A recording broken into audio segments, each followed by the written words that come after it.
மௌனராகம் படத்தில் மோகன் வந்து ஹீரோ வருவார். மோகனை ரேவதி வெறுக்கிற மாதிரி வரும். நமக்கு அந்த படத்தில் கார்த்தி இந்த இடத்துல மோகனை வச்சுக்கிட்டு சரி அந்த பொண்ணு கோச்சுக்கிறது தப்பு இல்லைங்கிற மாதிரி தான் நமக்கெல்லாம் அந்த ஃபீலிங். அந்த அளவுக்கு அவருடைய பர்சனாலிட்டி.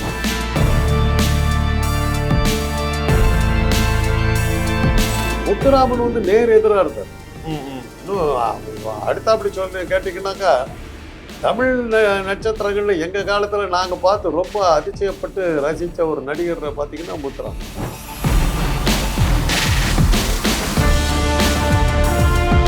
பாரதி ராஜாவே வந்து கொஞ்சம் மனசு உடைஞ்சு தான் பேசுவார் என்கிட்ட. என்னப்பா அவ்வளோ ஒன்று நம்ம விசுவாசம் இல்லாத பையன், உங்களோட படத்தில் போடுறேன்னா அடுத்த படத்தில் நீங்கள் நல்லா நடிக்கலைன்னா கூட அவனை வச்சு எடுக்கிறேன்னு சொல்லணும். அந்த விசுவாசத்தை உருவாக்குறது ரொம்ப முக்கியம். அது கார்த்திக்.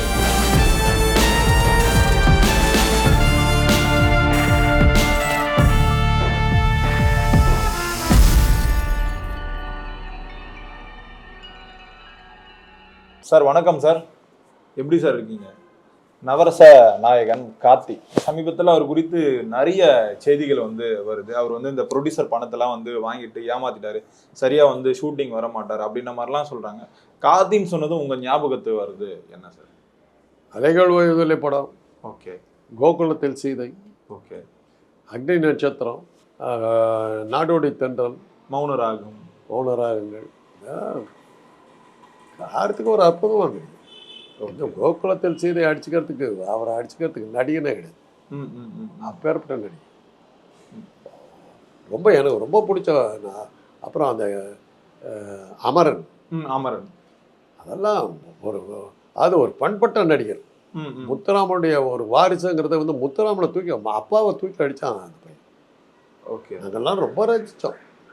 அக்னி நட்சத்திரமும் சரி, அந்த இது மௌன ராகங்களையும் சரி, அதெல்லாம் விளையாடி தள்ளியிருந்தார். நடிப்புன்னு எடுத்தாக்கா நான் ரொம்ப ரசித்த நடிகர்கள் அவர் ஒருத்தர். நாடோடி தென்றல்ல அவர் காமெடியெலாம் வரும். அந்த ரெண்டு பெண்கள்கிட்ட மாட்டிக்கிட்டு ஒரு முழிக்கிறதெல்லாம் ரொம்ப ஜோராக இருக்கும். அதே மாதிரி வாலிபமே வாபான்னு பாரதி ராஜா ஒரு படம் எடுத்தார். அதில் அவர் ஒரு பிளே பாய் மாதிரி வருவார். ரொம்ப அந்த படம் சரியா போகல, ஆனால் கார்த்திகனுடைய நடிப்பு வச்சு உதறி இருப்பார். அது மாதிரி ரொம்ப அற்புதமான நடிகர், ஒரு நல்ல பாடகரும் கூட. அவ்வளோதான். அதை எப்படி பொதுவாக சொல்லணும், இவ்வளோதான்.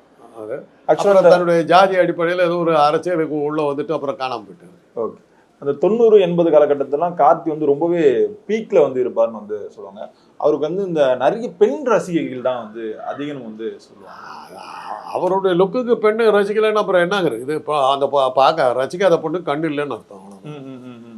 அது அந்த லுக் அவருக்கு இருந்ததுங்க. நினைவெல்லாம் நித்யாங்கிற படத்தில் பனிவிழும் மலர்வனம் டான்ஸ் அவர் ஆடுவார். அந்த அந்த கதா ஜெமினி கணேசன் பொண்ணோட தான் ஆடுவார். என்ன மாதிரி ஆட்டம் ஆடுவார். டான்ஸ் எல்லாம் ஒரு மாதிரி ஆடுறதுக்கு ஆள் கிடையாது. ஓகே, அந்த மாதிரிலாம் அது வந்தார். அவர் நல்ல இருந்தார். அவருடைய சில பழக்க வழக்கங்கள், சில நேரத்தை கடைபிடிக்காது, கால் சீட்டை சொதப்பல், இதெல்லாம் தான் அவருடைய வீழ்ச்சிக்கு காரணம்னுவாங்க. ப்ளஸ் இப்போ இந்த மௌனராகம் படத்தில் வந்து இவர் வந்து ஒரு சின்ன ஒரு கேமியோ தான் பண்ணியிருப்பார். அதே மாதிரி இந்த அக்னி நட்சத்திரம் படத்தில் வந்து பிரபு கூட வந்து சேர்ந்து நடிச்சிருப்பார். அதே மாதிரி இந்த நல்லவனுக்கு நல்லவன் படத்தில் வந்து ரஜினி கூட மருமகனாக வருவார். இதெல்லாமே டபுள் ஹீரோ சப்ஜெக்டாக தான் இருக்கும். ஆனால் இப்போ மற்றவங்களை விட கார்த்தி வந்து ஒரு படி வந்து அதில் ஸ்கோர் வந்து அதிகமாக பண்ணியிருப்பாரு. ஆக்சுவலாக ஈஸியாக ஏற்றுக்கிட்டாங்க சார். ஏன்னா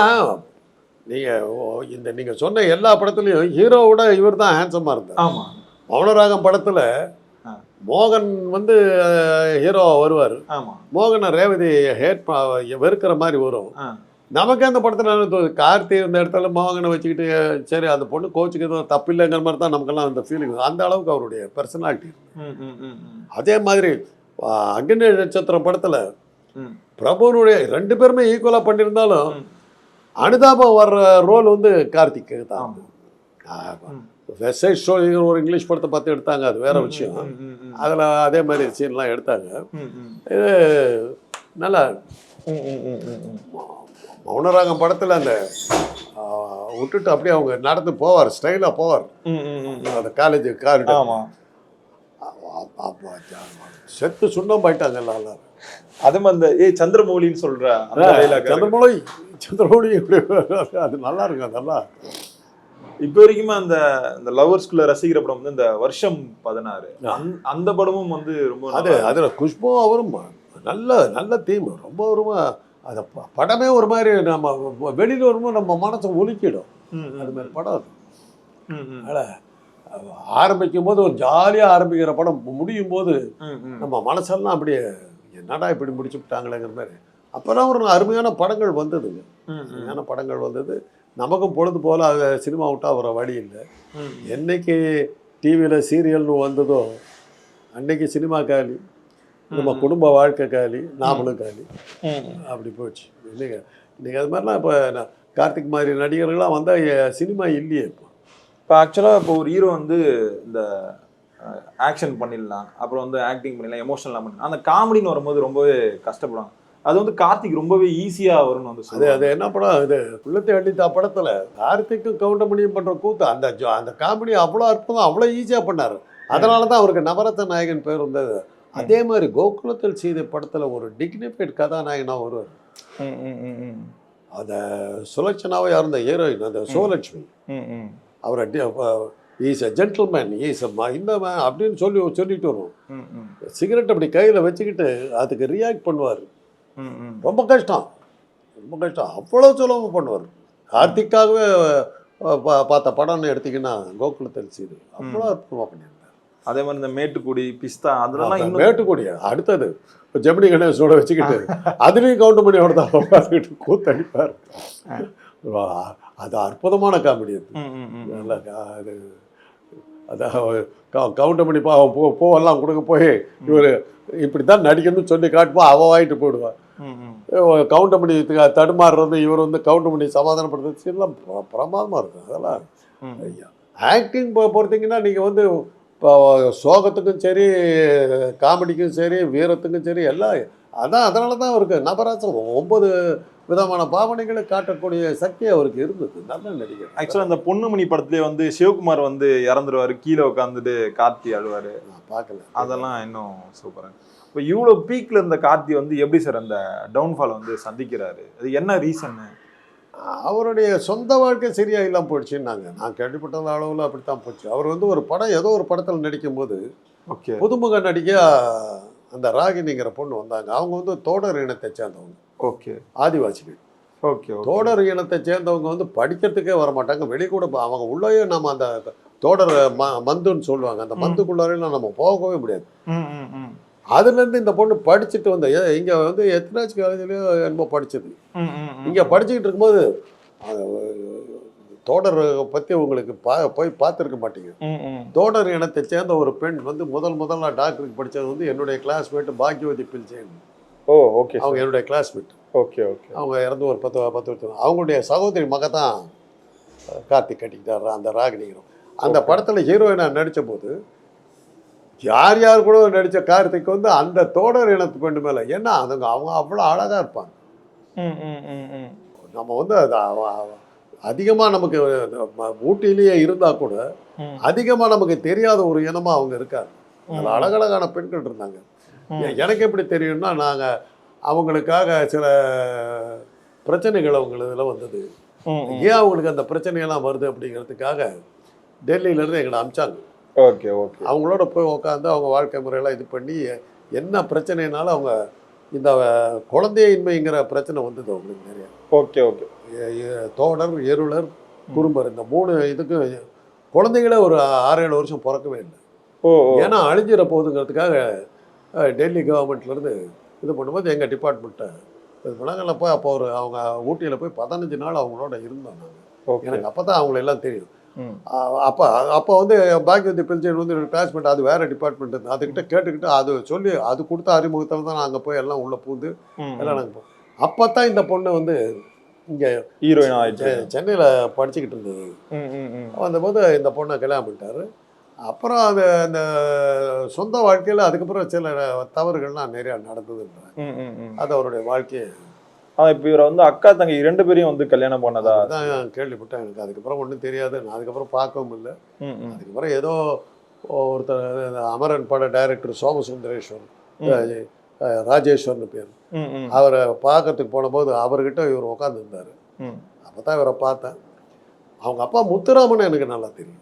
ஓகே ஓகே. முத்துராமன் நல்லா தெரியும். எங்கள் அண்ணனுக்கு ரொம்ப க்ளோஸு. எங்கள் வீட்டு சேலத்தில் எல்லாம் மாடர்ன் தேட்டர்ஸ்லாம் படத்தில் நடித்த போதெல்லாம் வந்து வீட்டுக்கெல்லாம் வந்திருக்காரு. நல்லா தெரியும். அவரை தான் தெரியும். இவருங்க பார்த்ததே இல்லை. ஒரு அகஸ்மாத்தாக பார்த்தது தான். முத்துராமன் வந்து நேர் எதிராக இருந்தார். இன்னும் அடுத்த அப்படி சொல்லி கேட்டிங்கன்னாக்கா, தமிழ் நட்சத்திரங்கள்ல எங்கள் காலத்தில் நாங்கள் பார்த்து ரொம்ப அதிசயப்பட்டு ரசித்த ஒரு நடிகர் பார்த்தீங்கன்னா முத்துராமன். Okay okay. அதாவது தமிழில் வந்து ஓவர் ஆக்டிங்கை நிறுத்தி அண்டர் பிளே பண்ணது வந்து அதை அறிமுகப்படுத்தினவர் வந்து கமலுக்கு முன்னாடி அறிமுகப்படுத்தினவர் வந்து முத்துராமன் தான். Okay okay okay. கமல் தான் அதை கொண்டாரு. கமலுக்கு முன்னாடியே அதை கொண்டவர். டிராமாவில இருந்து சினிமாவா மாறுறத வந்து பண்ணது வந்து ஸ்ரீதர், டைரக்டர் ஸ்ரீதர். அவருடைய நெஞ்சில் வாராலயம் படத்துல தான் நாங்கள் அவரை பார்த்தோம். அது ஒரு நோயாளியா வருவார். அவ்வளோ டிக்னிஃபைடாக இருக்கும். தன்னுடைய மனைவி வந்து தன்னை வைத்தியம் பண்ணுற டாக்டருடைய காதலி, முன்னாள் காதலி தெரியும் போது இந்த ரியாக்ஷன்லாம், நினைத்ததெல்லாம் நடந்து விட்டால் தெய்வம் வேறு, அந்த பாட்டெல்லாம் அந்த அளவுக்கு வந்தாருன்னு. இன்னும் சொல்ல போனால் அவரை விட ஒரு படி மேலேயே கார்த்திக் இருந்தார். சொந்த வாழ்க்கை சரியா இல்லை அப்படின்னு சினிமா உலகத்தில் சொன்னாங்க. அதனால தான் கால் ஷீட் சொதப்பல். இல்லை சார், இப்போ இவர் ஆக்சுவலாக வந்து இந்த ட்ரக் அடிக்ட்டுக்கு வந்து அடிக்ட் ஆகிட்டான்னு சொல்லுவாங்க. அப்புறம் அதான் ஒரு கதை கிளம்பிச்சுன்னா அதுக்கப்புறம் வரிசை கதைகள் வர ஆரம்பிச்சு. அது மாதிரி நிறைய கதைகள் வந்துருச்சு. கார்த்திகை போடாத நல்லது இல்லைங்கிற மாதிரி அந்த அளவுக்கு பிடிச்சி. அந்த நேரத்தில் அரசியலில் வேற பூந்தார், தேவையெல்லாம் பூந்தார். ஜாதி அடிப்படையில் தேவரை என்னமோ ஒன்று வச்சுக்கிட்டு கட்சி, அதெல்லாம் வந்து சரியா வரல. அதே நடிகனாக இருக்கும் அரசியல் வந்துட்டாக்கா பெருசாக வந்துடலான்ற காலத்திலேயே அவரெல்லாம் வந்து தோல்வி அடைஞ்சவர். சரியா வராது. ஒரு இனத்தை தூக்கி வச்சுக்கிட்டு மற்ற இனத்தையெல்லாம் டவுன் அடிக்கிறீங்கன்னாவே அந்த அரசியல் நிற்காது. ஓகே, அப்படி அடிபட்டார். ஓகே. ஆனால் இப்போ இந்த நிறைய ப்ரொடியூசர் கிட்ட வந்து காசு வாங்கிட்டு ரிட்டர்ன் வந்து சொல்லுவாங்க. நம்ம அதை பாரதி ராஜாவே வந்து கொஞ்சம் மனசு உடைஞ்சு தான் பேசுவார் என்கிட்ட. ஓகே, அவன் என்னப்பா அவ்வளோ ஒன்று நம்ம ஒரு விசுவாசம் இல்லாத பையன் பாரு. Okay okay. பாரதி ராஜா ஒரு தடவை என்கிட்ட சொல்லும்போது விசுவாசம் கிடையாது அவங்ககிட்ட அப்படிம்பார். அந்த விசுவாசம் மிக முக்கியம். உங்களோட ஒரு படத்தில் போடுறான்னா அடுத்த படத்தில் நீங்கள் நல்லா நடிக்கலைன்னா கூட அவனை வச்சு எடுக்கிறேன்னு சொல்லணும். அந்த விசுவாசத்தை உருவாக்குறது ரொம்ப முக்கியம். அது கார்த்திக் கிட்ட இல்லைன்னா, கார்த்திக் கிட்ட இல்லை. சொன்ன நேரத்துக்கு வர மாட்டார், உட்காந்து காவல் காத்துக்கிட்டே இருக்க வேண்டியது தான். வார்த்தையை காப்பாற்ற மாட்டார். அப்படிங்கிற மாதிரி நிறைய இப்போ நெகட்டிவ் ப்ரொபகண்டா நிறையா வந்துருச்சு. அது இப்போ 9 மணிக்கு கால் ஷீட் கொடுத்தாருன்னா அடுத்த நாள் 9 மணி தான் வருவார்னு வந்து அதெல்லாம் அதான் சொல்கிறேன்னு. அது நிறைய சொதப்பெல்லாம் இருந்திருக்குது. ட்ரக் அடிக்ட் ஆகிட்டு நீங்கள் சொன்ன அந்த அடுத்த பாயிண்ட் அது வந்ததுக்கப்புறம் அவருக்கு பேச்சு கொளர ஆரம்பிச்சிச்சு. Okay okay okay. பேச்சு கொளர ஆரம்பிச்சதுக்கப்புறம் தான் அப்படியே கொஞ்சம் கொஞ்சம். அப்புறம் ரெண்டாவது ஒரு சீசன் முடியுது. யாராக இருந்தாலும் சீசன் முடிஞ்சால் வீட்டுக்கு போய் தரணும். ஓகே, அதெல்லாம் இன்னும் நான் வந்து அவர் நிறைய இந்த உடல் ரீதியாக நிறைய பிரச்சனைகளை வந்து சந்திச்சாருன்னு வந்து அவரு சொல்லியிருக்காரு சார். மன ரீதியாக பாதிக்கப்பட்டாருலாம் சொன்னார். நிறைய மாத்திரைகள் வந்து சாப்பிடுவார் அந்த உடம்பு சரியாகிறதுக்கு. அதனால தான் அவரால் வந்து ஷூட்டிங்லாம் சரியாக போக முடியும்னு சொல்லுவாங்க. இது தெரியாமல் நிறைய பேர் வந்து நான் ஷூட்டிங் லேட்டாக வரேன் இப்படின்ற மாதிரி கட்டுக்கதையை வந்து கிளப்பிடாருன்னு சொல்லிட்டு அவரே வந்து சொல்லியிருப்பாரு. இல்லை அவர் உடல்நிலை சரியில்லாம போச்சு, அதெல்லாம் தெரிஞ்சு போச்சு. அதுக்கப்புறம் அதனால தான் ஒரு ஷூட்டிங்க்கு வர முடியல. அதனால தான் பல பேர் டிமாண்ட் இருந்தும் போயிடுச்சு. இல்லை அது மாதிரி சுருளிராஜன் காமெடியன் இருந்தார். ஹெல்த்தை கம்ப்ளீட்டாக குட்டிச்சோர் பண்ணிட்டாரு. அப்போ பீக்கில் இருக்கிற காமெடியில். அப்போ பெரிய மருத்துவமனைகள்லாம் கிடையாது. பொது மருத்துவமனை ஜிஹெச்ல தான் வந்து அட்மிட் பண்ணியிருந்தாங்க. நான்லாம் போய் பார்த்துருக்கேன். லிவர் சுத்தமாக காலி. ஓகே. அப்போ வந்து நிற்கிறாங்க ப்ரொடியூசர், கொஞ்சம் அட்ஜஸ்ட் பண்ணிட்டு வந்து ஒரு ஷார்ட் பண்ணிட்டு போக முடியுமான்னு கேட்டாங்க. அப்போ தான் பார்த்துக்கிட்டு தொலைச்சி போடுவாங்க, எந்திரிச்சாலும் செத்து போடுவாங்க. அதுலேயும் ஒரு ஆள் ப்ரொடியூசர் போய் கூப்பிட்டு போய் நடிக்க வச்சு கூப்பிட்டு வந்து இது பண்ணார். 2 நாள் இறந்து போயிட்டார். இதெல்லாம் அந்த தொழிலில் இருக்கிற பிரச்சனைகள். கார்த்தி வந்து யாருக்குமே வந்து பயப்பட மாட்டார்னு வந்து சொல்லுவாங்க சார். பின்னாடி ஏதாவது பொலிட்டிக்கல் சப்போர்ட் ஏதாவது இருந்ததா அவருக்கு? பொலிட்டிக்கல் சப்போர்ட் வந்து ஒரு கம்யூனிட்டி பேஸ்டாக தான். Okay okay. தேவரனத்தை சேர்ந்தவருங்கிற முறையில் அவருக்கு நல்ல ஒரு மரியாதை இருந்தது. தேவர்களும் அவர் பின்னாடி நிறைய போனாங்க. இப்போ வரைக்குமே தேவரணத்தில் வந்து அதிகம் வந்து கொண்டாடுறது வந்து ஒன்று வந்து பிரபு வந்து கொண்டாடுவாங்க, இன்னொன்று வந்து கார்த்தியை வந்து அதிகமாக கொண்டாடுவாங்கன்னு சொல்லுவாங்க சார். 2 பேருமே கள்ளர் இனத்தை சேர்ந்தவங்க. Okay okay. அதனால் அவங்க 2 பேருக்கு மேலே மரியாதை உண்டு. பிரபு வந்து தன்னை அதிகமாக காட்டிக்க மாட்டார். இவர் காட்டிக்கிட்டாரு. கட்சியாக ஆரம்பித்தார்.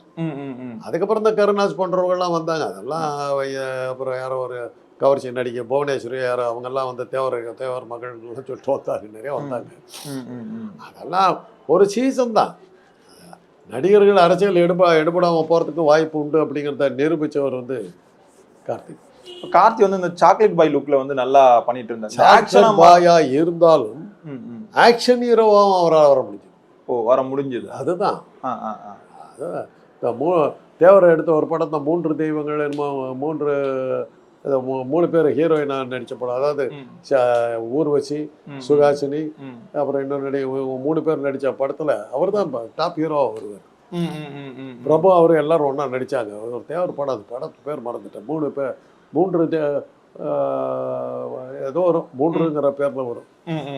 அதெல்லாம் நல்ல பிரமாதமாக, நான் தான் சொல்கிறேனே, நல்ல பீக்கில் நின்றுக்கிட்டு இருந்தார். சொந்த வாழ்க்கையில் வந்த சில சோகங்கள் அவரோட வந்து பல தவறான முடிவுகளை எடுக்கிறதுக்கும் தவறான நடத்தி போகிறதுக்கும் காரணமாக இருக்குது. இப்போ இந்த அமரன் படம்லாம் ஆக்ஷனில் அது சரியாக ஒர்க் அவுட் ஆயிடுச்சு அந்த பீரியடில்? ஓரளவுக்கு ஓடிச்சு. அதில் தான் ராஜேஸ்வர் பெருசாக நின்னார். ஓகே. அதில் என்னன்னாக்கா, வில்லனாக வந்தவர் வந்து பிரபல இந்தி நடிகர் ஷம்மி கபூரை போட்டு எடுத்தார். ஆமாம், பார்த்து. ஷம்மி கபூர்லாம் எங்களுடைய சூப்பர் ஹீரோ இல்லை எங்களுக்கு. அவரை வில்லனா போட்டு தமிழில் ஒரு படத்தில் நடிக்க வச்சேன். அவர் கூட நின்று ஈக்குவலாக நின்று நடிச்சிட்டு போனார். அமரன் படம்லாம் நல்லா போச்சு. அதை பேஸ் பண்ணி தான் அதுக்கப்புறம் இதய தாமரைன்னு ஒரு படம் எடுத்தார். இதய தாமரை ஒரு அற்புதமான படம். ஓகே. ஆனால் இப்போ அந்த படத்தில் வந்து ஒரு பாட்டு ஒன்று பாட்டுருப்பாரு, வெத்தலை போட்டு சோக்கலன்னு சொல்லிட்டு. அது வந்து அமரன்ல வெத்தலை போட்ட சோக்கில் மூக்கில் வந்தது பாரு ரத்தம், அமரம் பேர் சுத்தம் அப்படின்னு பாடுவார். அதெல்லாம் பண்ணார்.